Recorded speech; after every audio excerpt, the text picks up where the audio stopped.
You have a very broad resume within the art world. You're a computer programmer. You are a pencil artist. You support work within Sudan, the relief. Yes. How important is that within what you do as an artist? So it's very important. It kind of ties a lot back to things that I sort of value from my own history. A big part of my influence growing up has been sort of jazz, cultural with soul inspiration. But if you look at jazz and those sort of developments around like the 1950s, a big part of some of the things that were introduced to American soul were things related to Egypt and related to Kemet. And Sudan has actually been a big part of the history of Kemet, and it's something not as many people talk about when they talk about Egypt. They kind of talk about one aspect of it. And it was interesting to me when I sort of accidentally fell into that search for that, where I came across Sudan, both the northern part of Sudan as well as the southern Sudan, and learning more about the history and the more that people are there right now and that people are active and they're living there. And it felt important for me to be a little bit more a part of that, both as someone who received culturally, but also someone who kind of gives, to make that feel like it's a real experience for me. And that is a real experience. You have a staple here in Cleveland with Parade the Circle. Yes. So many people enjoy and are enthused by it. What prompted that? That was another very unplanned series of events that came together. I had recently, at that time, started exploring and been part of the Clark Fulton area, a part of the Pivot Arts Center that had just been sort of fully operational at that point post-COVID. One of the people that I met in that program was actually Hector, who was actually the director, one of the art directors of the Parade the Circle the last 2 years. So he kind of approached me about that. He sort of constantly talked to me, hey, Parade the Circle is coming around. And my idea was just to sort of help out a little bit, kind of explore, because I'd never been to Parade the Circle all my years in Cleveland. And slowly throughout it, it sort of became more of, I had lots of friends in the community in different spaces, especially in the Kemetic yoga space. And it felt, me touching on sort of things with Sudan, I could use that space to sort of tell an experience of how we felt about Kemetic yoga at a more personal, intimate level. So it definitely wasn't planned, but it ended up becoming something that was really dear to my heart. It was a very great experience, and I built more relationships just from being a part of that. You not only built the relationships, you built a large portion of the parade. Yes, it's hard to, I definitely feel that way. It's also interesting because there's so many people in that project that did so many things that, we don't really get to see. We always talk about the magic happens inside the tent, inside the struggle, like during the weeks building up, the months building up to it. And everybody gets to see the actual parade. But being a part of the parade, the great thing is everyone who's participating in building stuff, they all seem to take a leadership role in helping making it. So it was very easy for me to sort of look at how other people are doing by example and sort of follow that and ingrain that into sort of my core values as what we can deliver in the event itself. It was spectacular, and it's definitely something to see. This statement, the spirit of change favors unstoppable force over immovable objects. The horse, 15 hours pencil drawing. That is a very intriguing statement. Yes.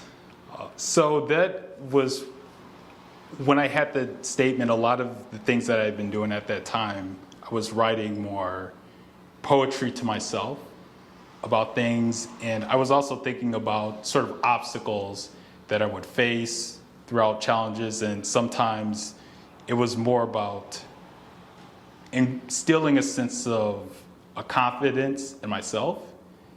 And I've always felt that when you have an obstacle that seems like an unstoppable force, a lot of times that's just a challenge. It's an opportunity to see that if you could rise above that sort of threshold that you think that you have. And so that sort of mentality was just a very poetic thing that I kind of wrote accidentally, and it sounded great, but it was also very motivating. So it drove sort of the idea of just the power of a horse. You know, we always talk about horsepower, so it's intriguing. I looked at that statement, and having a love of poetry and spoken word, I was moved by it because I thought about the docile side of a horse, and then I thought about the driving force of a horse. It was so beautiful, and it actually inspired me. I really like that. I think they call it a dichotomy, where it is very interesting to think of it because horses are very docile. And I always thought about that like a horse. It doesn't eat like a lot of meat, it eats grass. You know, it seems like a gentle creature, but is very powerful. And I also think about sort of how we project ourselves that way. You know, we can be very reserved and being powerful when we need to be, and then sort of taken back when, you know, relax when it's time to just relax and enjoy life. Definitely. February 10th started the launch of something so grand, and it's going to run through March 14th, 2025. I plan to use the Creative Incubator Studio to produce large-scale art pieces for the exhibition Calendrical, Trigonometry, American Soul, and Visual Communication. Expound on this project for us.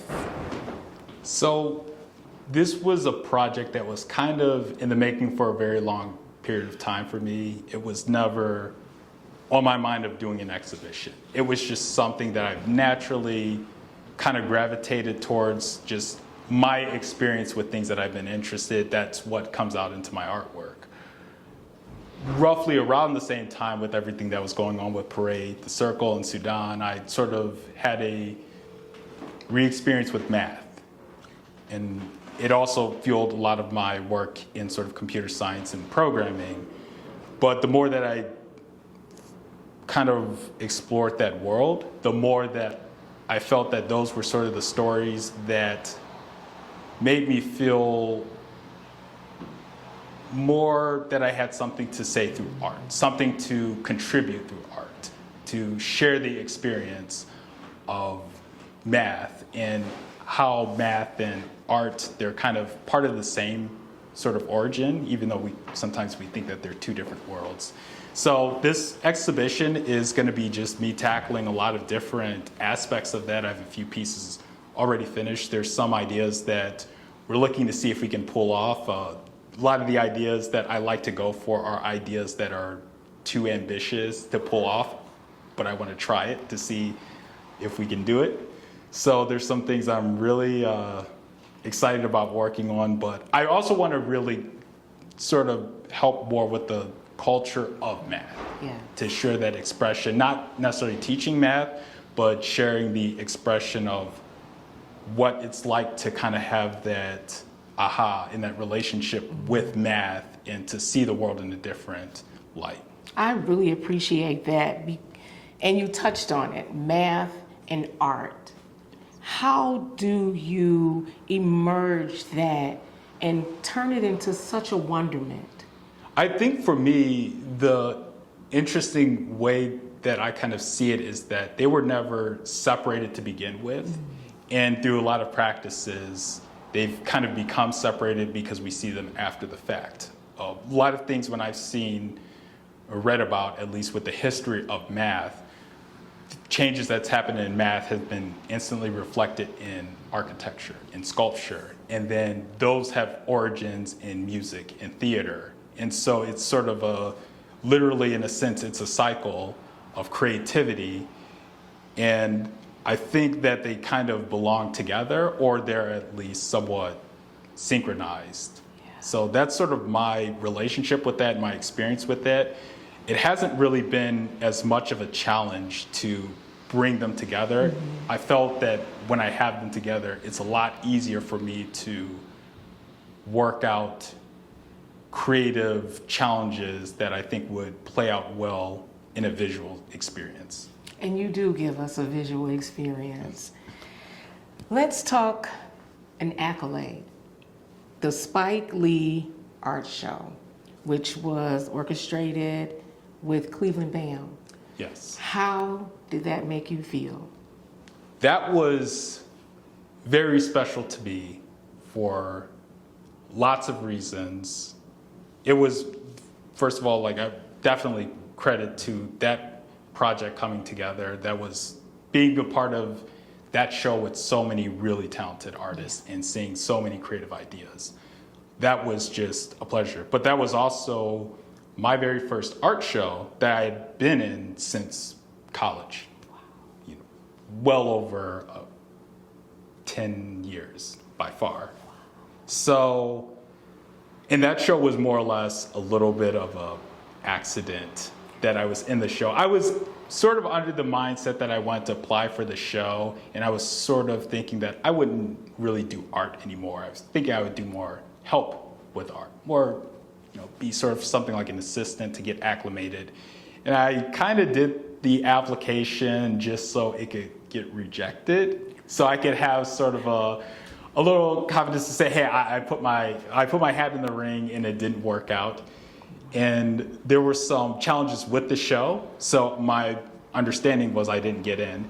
And then when I found out that I got in, it's like, oh, okay, well, let's see that.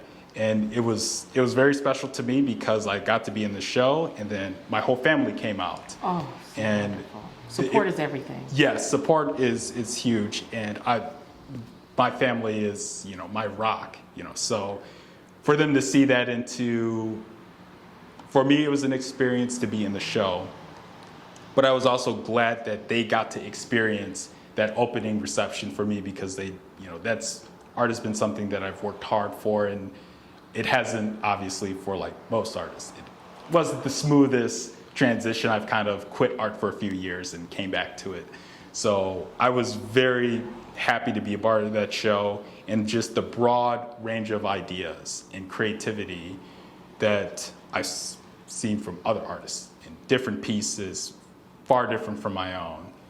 And that also fostered some new relationships with a lot of really other talented artists. And it's also been a pleasure watching those artists grow in other different areas and continue to make more pieces and be a part of more exhibitions. I really admire how you speak in a community dialect. How important is that to get support and give support within all of the many hats that you wear, Mark? I think I don't want to say it's not possible to be successful alone, but I definitely value that. For one, it just makes the experience more rewarding. When you accomplish something as a team, it really, you know, there's an aspect of you growing in that. Sometimes you can accomplish something by yourself and it's something like, I always do, I could do that. And you kind of set your own parameters, your own bars, your own expectations. But when you're working with other people and you collaborate with other people, it makes your ideas, at least for me, I felt that it makes my ideas more rich. And it gives me more things that I can gravitate towards in other projects. But more importantly, it also just adds to the quality of life. I think that's something that's really important, is having a community. It has its quality of life advantages that aren't exactly tangible, that you can't really plan for, that you can't really ask for. They just sort of happen, and it's just part of working together. And so I couldn't name any real accomplishments that I would say that I've had that were all of my own. Like even with the Parade the Circle, I had amazing help from Shannon Yarborough from Enlightened Heart Space, and then Jennifer. And then there was also other organizations that sort of prompted that. And even with Parade the Circle, there were lots of other organizations that weren't part of my ensemble that have helped out, helped us get more acclimated with it, give us some advice and sharing things like that, and teaching us new things that we would never have looked for. Wow, that is amazing. You're a computer programmer. Yes. Was art the focus before embarking upon that, or was computer programming the focus and art was the side? So this is a thing that my mom would know this, and then my family would know this, and most people, they would not believe me. But my very first dream, I wanted to work for NASA, and I wanted to be an astrophysicist, and I wanted to study weather related to planetary systems. That was my dream when I was very young. I love science, I love nature. Art was not at all on my radar for most of my young life. What happened was I did get into computer programming just because it was another aspect of science, but I did struggle with math very much. I actually ended up taking remedial math classes in high school. I was in a period where I was trying to figure out what I wanted to do with my life, because I sort of ruled out any possible field of science or engineering. It didn't seem possible considering I was nearly flunking in math.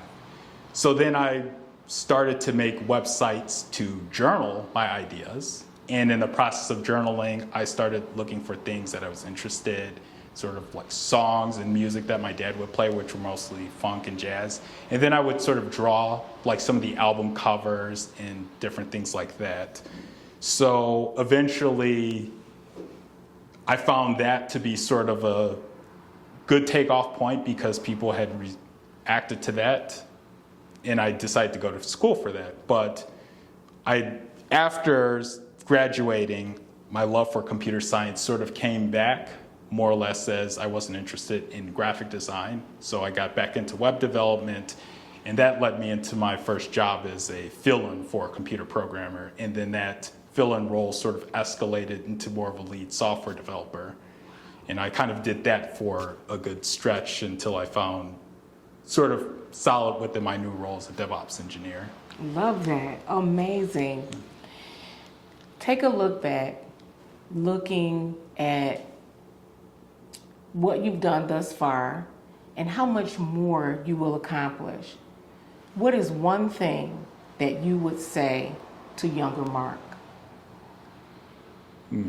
I think the one thing that I would say is definitely one of my favorite quotes that I would tell myself all the time, and I read it a lot, but sufficient for the day is its own trouble, is to just sort of focus on what you have right now. Don't worry about things. Don't be anxious about things that you don't know if you can figure it out. Just whatever you have today, that is sort of your responsibility. That is what you're accountable for, and that's what you can do. Whatever comes down the line next is what comes down the line next. Mark, this has been a most interesting conversation, and it's an honor to sit in your presence and to support you. What are the specifics of your now launched project that started February 10th and that will go through March 14th? Yes. So the main thing right now is we have the space and we're getting settled in. So we do have a couple of projects that are coming down the line. I should note that FIG is sort of entering with the Women Who Print project. So that's coming up. We're also having some other ideas that we're thinking about how we could use the space so that while I'm working on ideas that I have for my personal work and for my show, that I could also use that space to help be in good proximity with both FIG, with other organizations inside the Pivot Arts Center, so that there's a lot more close collaboration on the creative aspect. It's also going to be helpful that the incubator project is some kind of different from the Activate project, so I can just be right next to the people in the incubator project, and we can kind of exchange ideas, cross development, use that space that we need there. And as FIG does a lot of stuff also for other organizations in the Pivot Arts Center, so they can hopefully leverage me as sort of a creative resource and a creative hand in that process. And in return, I'll have a lot more space to do some bigger projects, because I usually do things in my apartment in a very small, confined space. I have some ridiculously big ideas that I will probably need to still scale down, but at least I have enough space to scale up as needed. We also do have some programs lined up that we're sort of fleshing out, some hard things that we haven't fully finalized what we're going to do, but we are looking at, I believe it was March 8th for something coming up. Definitely, we're going to announce it once we have it sort of figured out and settled in. The Women Who Print, I wanted to touch on that briefly. There's a young lady in Detroit, Alicia Hilliard. We did a beautiful collaboration of art marking my 10-year poetry shows. And how important is that to give light? It's very important, especially in the aspect of art. It is understandably throughout history, it's sort of acknowledged that it is a male-dominant space, especially in certain disciplines, and in other disciplines, it may not be so.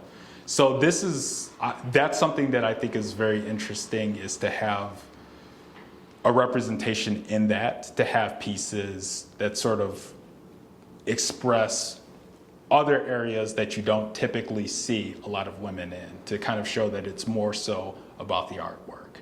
I think that alone is very, very important. I think it's also just really good to do that show with multiple female artists as well.